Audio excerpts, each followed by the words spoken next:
content right here is coming from Scott Agnes, another clip from Cheryl Miller, Brayson Sophie Cunningham. Definitely, I look like she might be leaving now. Caitlin Clark warming up at Indiana Fever training camp, and she looks sharp. But that's not the story here. Look who's standing courtside watching every move. Cheryl Miller.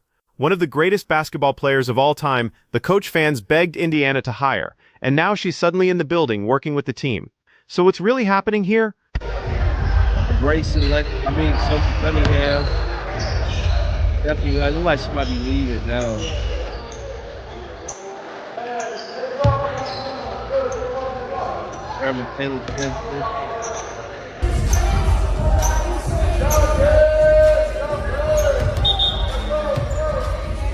I think this is so dope that she came to practice today. Now, Chloe Peterson posted some stuff too. Cheryl Miller embracing players, giving instruction, completely immersed in practice.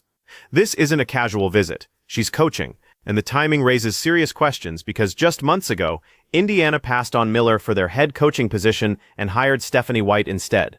That decision split the fan base down the middle. Now Miller's back in some capacity, and nobody from the organization is explaining exactly what her role is. The Fever posted about her presence on social media. Fans went absolutely wild in the comments, but there's zero clarity on whether this is a one-day appearance or something more permanent. Peterson, look, see what she pulled up. So practice has been underway for about an hour now.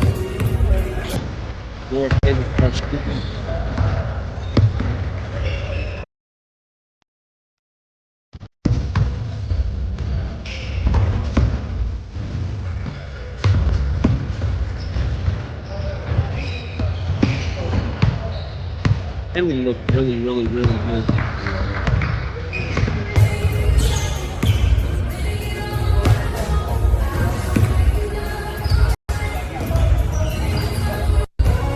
According to reporter Chloe Peterson, Miller is there working in what they're calling the clutch booth during practice. That's typically where assistant coaches and player development staff operate, analyzing plays in real time and providing immediate feedback. But here's what makes this complicated. Stephanie White already has a full coaching staff. Lynn Dunn is still involved with the organization. The Fever brought back most of their assistant coaches from last season. So where exactly does Cheryl Miller fit into this structure? And why wasn't this announced officially before she just showed up at practice? We want to play, we want to be super disruptive.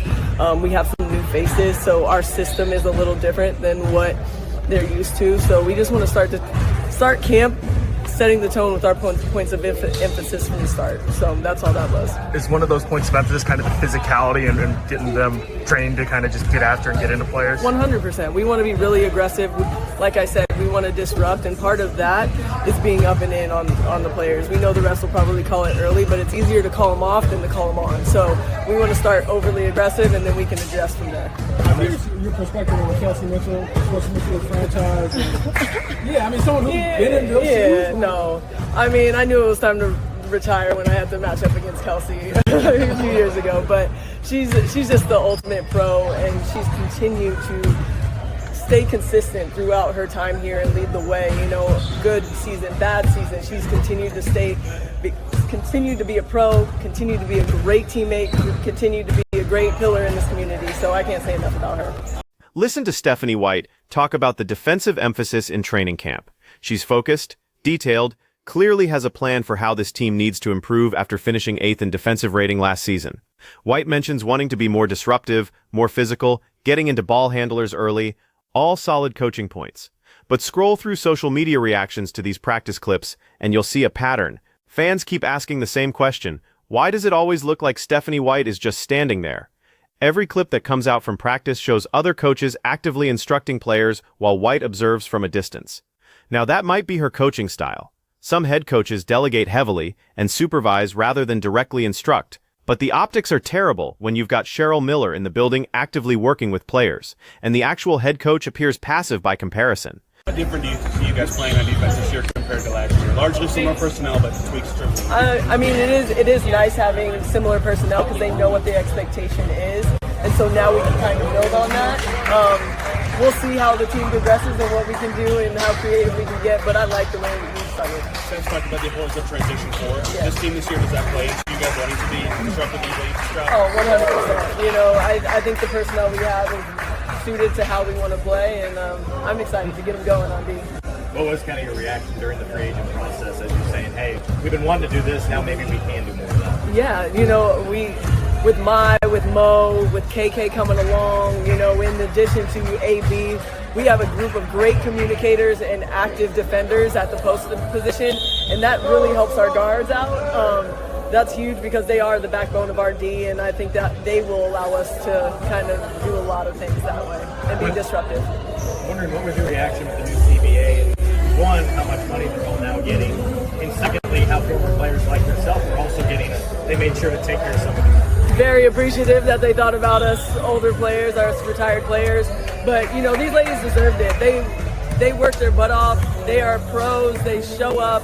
They deserve all of this, and I'm excited they've got it going. White discusses Kelsey Mitchell, the defensive personnel, the new CBA benefits for retired players.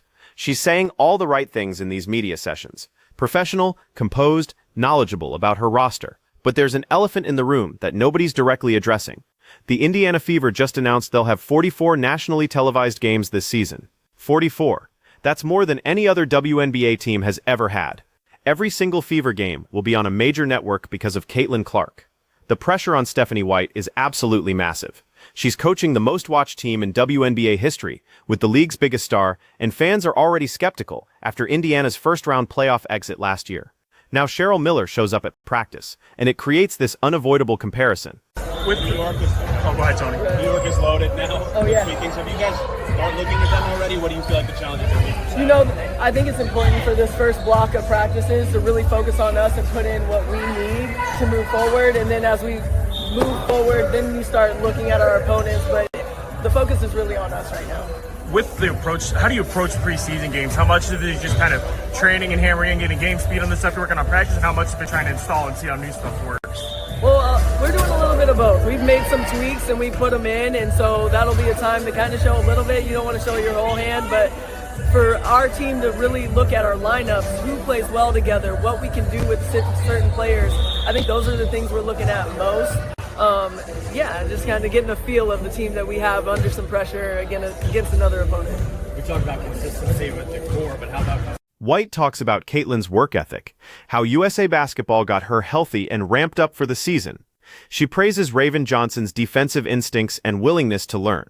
These are good coaching observations, but here's the uncomfortable reality that Fever fans are whispering about on every forum and comment section.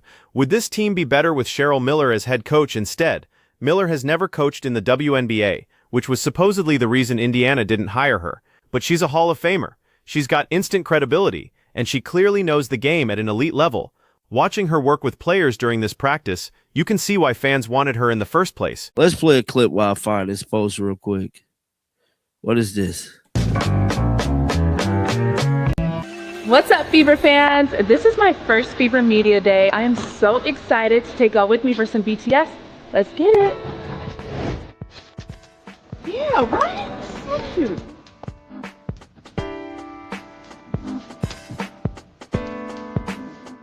So we're at the photo station. My favorite station. We're about to take some photos.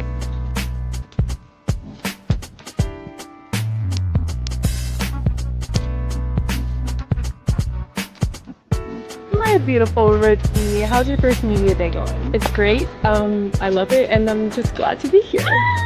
Favorite part of the day, honestly, seeing my teammates glammed up. Everyone looks so pretty, and there's just a light energy. It's been a lot of fun.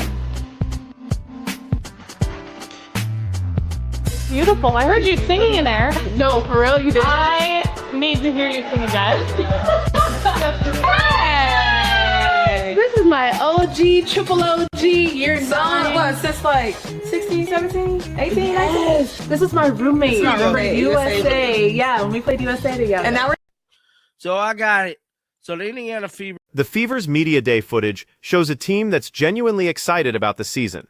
Players are engaged, the energy is high, everyone's talking about the potential of this roster. Lexi Hull and Caitlin joking around about being roommates during USA Basketball, Kelsey Mitchell looking locked in. The talent is undeniable. Indiana added some pieces, kept their core together, and on paper this should be a top 4 team in the league. But coaching matters, scheme matters, and after watching last season's playoff performance where the Fever got absolutely dismantled by Connecticut in the first round, losing by 25 and 19 points in back-to-back games, there are legitimate questions about whether Stephanie White can maximize this roster. Guys, this is your boy John the Liquidator coming back with another video. So it looked like the Indiana Fever has a special guest in the building, and the fans is definitely going crazy about this because this guest, we wanted to be the coach at one point. That is Cheryl Miller. So Cheryl Miller, I guess, is doing rounds for training camps, and she's in Indiana today, and fans are ecstatic about it. Look like she possibly could be assisting Stephanie White with a little coaching, but let's head on over to X, pull it up right now, man. So if you guys don't know, the Indiana Fever is currently in training camp. It's nothing but love from Cheryl Miller. She's there in the building, showing up, and look like she's definitely assisting Stephanie White with some coaching, bruh, which I know everybody should be happy. So here's what we're looking at. Cheryl Miller is involved with the Indiana Fever in some coaching capacity that hasn't been officially defined. Stephanie White is entering her first full season as head coach with unprecedented pressure and scrutiny. The team has 44 nationally televised games, meaning every decision, every timeout, every rotation will be analyzed by millions of viewers.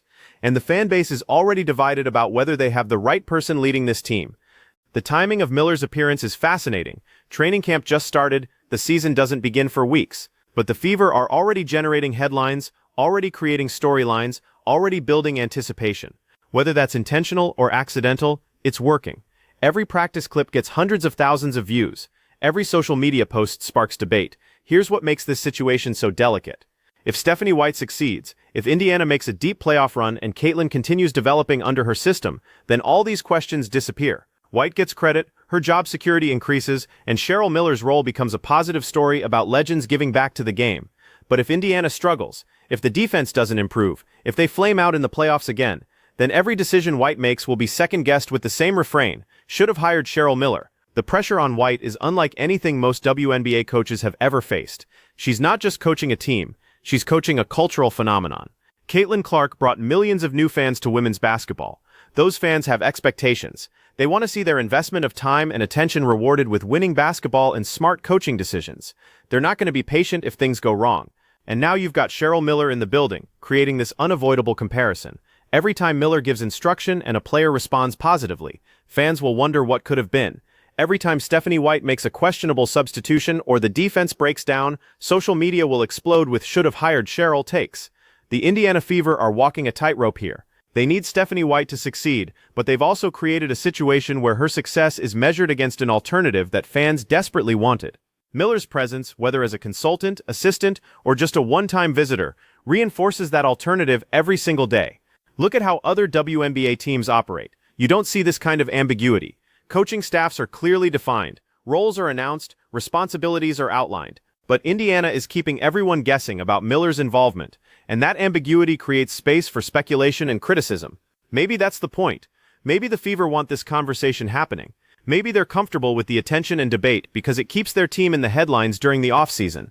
But it's a risky strategy because if the season goes sideways, this decision to bring Miller in without clear definition will be picked apart endlessly. The other factor nobody's talking about, how does this affect Stephanie White's authority? She's the head coach, but now there's a legend watching from the clutch booth, working with players, offering input. Does that undermine White's position? Do players start looking to Miller for validation instead of their actual coach?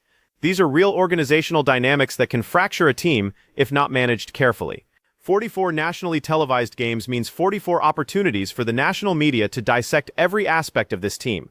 Coaching decisions, player relationships, organizational structure, everything will be examined. And if Cheryl Miller keeps showing up at practices, if she keeps being visible in Fever content, the narrative will continue building around her presence and what it means for Stephanie White's job security. So the question becomes, is Cheryl Miller there to help Stephanie White succeed, or is she there as insurance in case White fails? Because right now, it could be interpreted either way. And that ambiguity, that uncertainty, is exactly what's driving fans crazy and keeping this story alive. The Indiana Fever are about to play the most scrutinized season in WNBA history. Every game matters. And now, every coaching moment will be measured against the ghost of what could have been if they'd hired Cheryl Miller instead. That's the reality Stephanie White is walking into, and how she handles that pressure will define her tenure with this franchise. What do you think? Is Miller's presence helpful, or does it undermine White's authority? Let me know in the comments.